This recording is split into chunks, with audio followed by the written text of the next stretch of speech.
and a distinguished, she had been a diplomat. Well, good evening to you. First of all, ma'am, I would like to ask you from a diplomatic point of view, how think this overall comment stands when it comes to three nations, India, Bangladesh and China?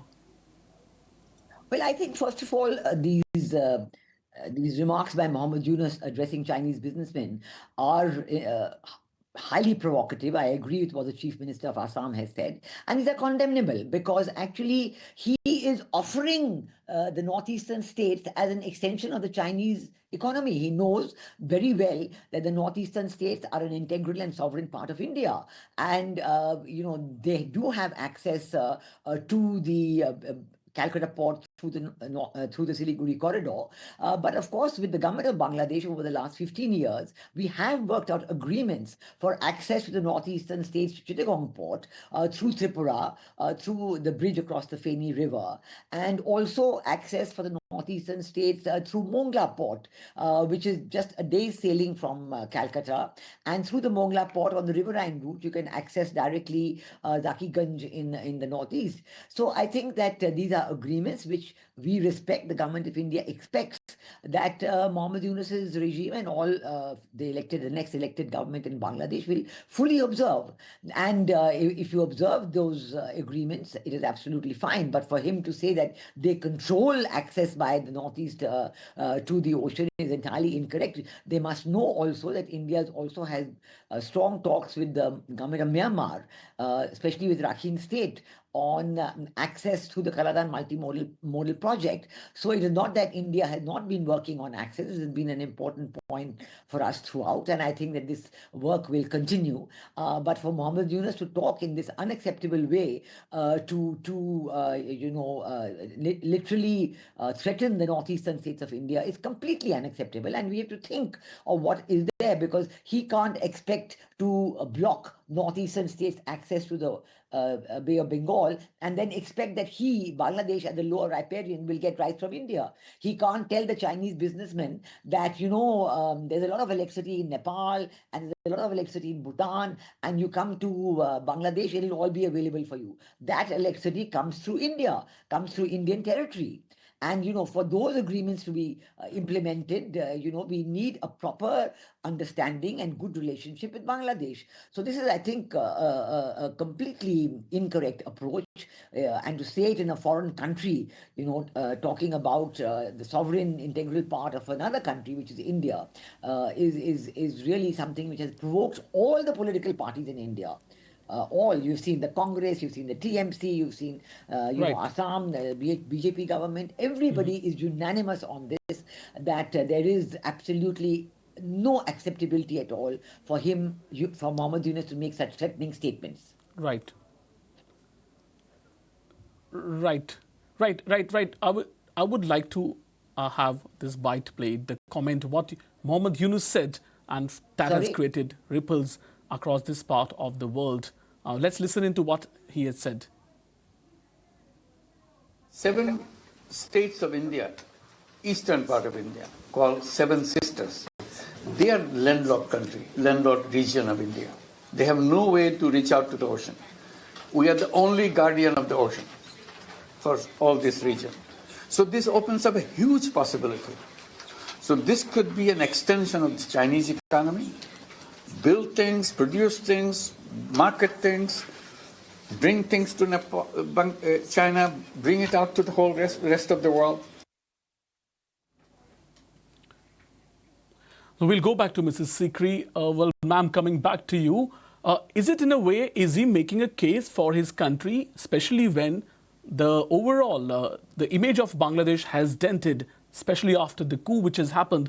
Bangladesh GDP was once an example for the world, and now we have seen this coup. So in a way, is he going to bring some relief or maybe image correction for his country at a time when it has got dented?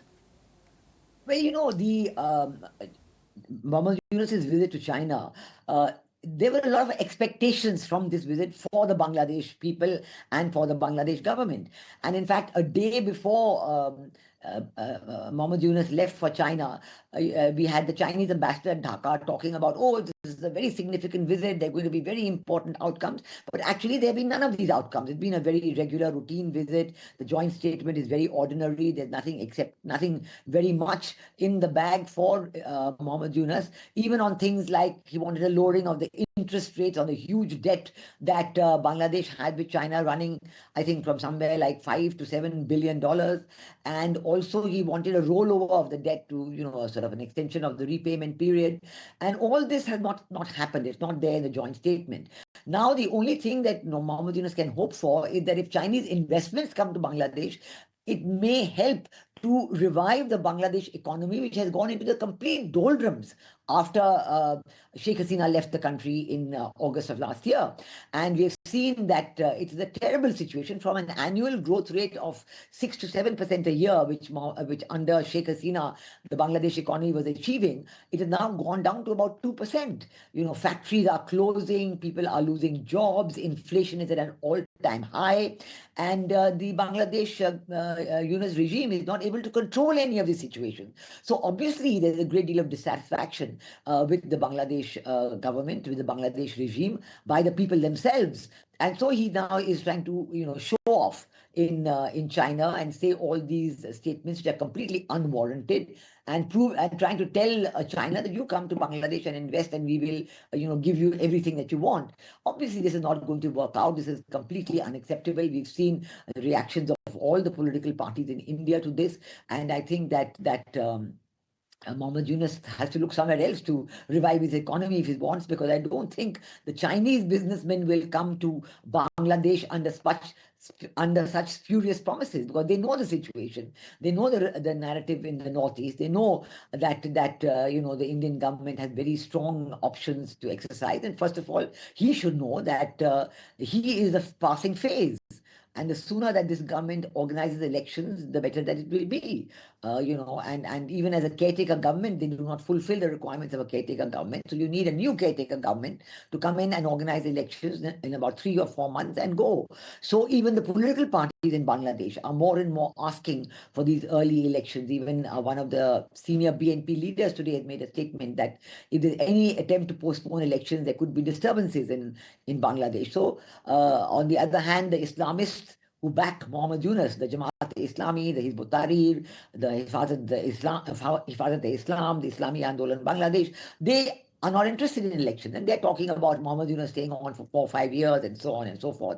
So all this is, quite unacceptable, increasingly unacceptable for the people of Bangladesh, because the whole issue that they tried to generate support on when they wanted to depose Sheikh Hasina is on this question of authoritarianism, not holding free and fair elections. And now they themselves, the Yunus regime, is not showing its willingness to have free, fair and inclusive elections. So it is a very difficult period, and I think the sooner that elections are organized, the better it will be for everybody concerned.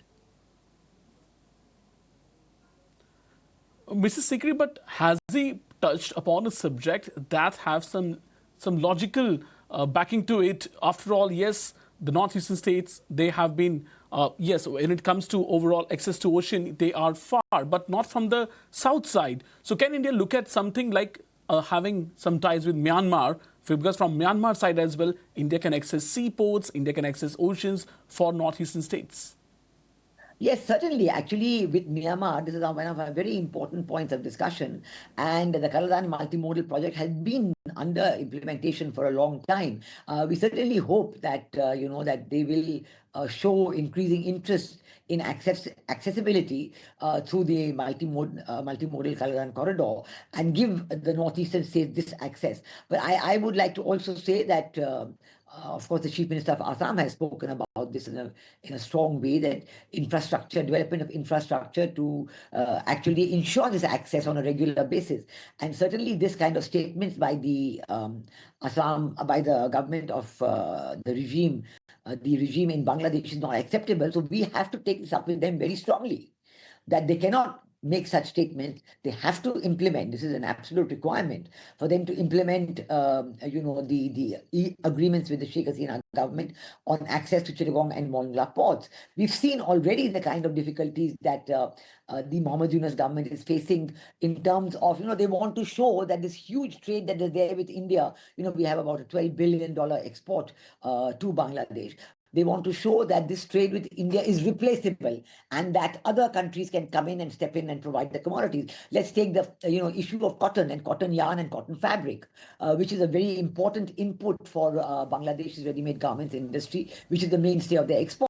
Now, over the last few weeks and months, the Bangladesh economy is trying very hard to see if they can get these items from other countries. And they have failed miserably because they've seen that supply chain is so difficult. 45 days it takes, and then, it comes to Chittagong, then another few weeks to reach the factories in and around Dhaka. And all this is proving impossible. Whereas if you get it from India, it's much cheaper, transport costs are negligible, and it takes 2 to 3 days. So it's very difficult, and they know that it's not possible. The interest of Bangladesh should be to have a good, mutually beneficial relationship between India and Bangladesh. But this regime of Mohammed Yunus is not showing their interest in that. Right. So thank you so much for throwing light and putting things into perspective when it comes to this really provocative statement made by Chief Advisor of Bangladesh, Mohammed Yunus. Thank you. Thank you again.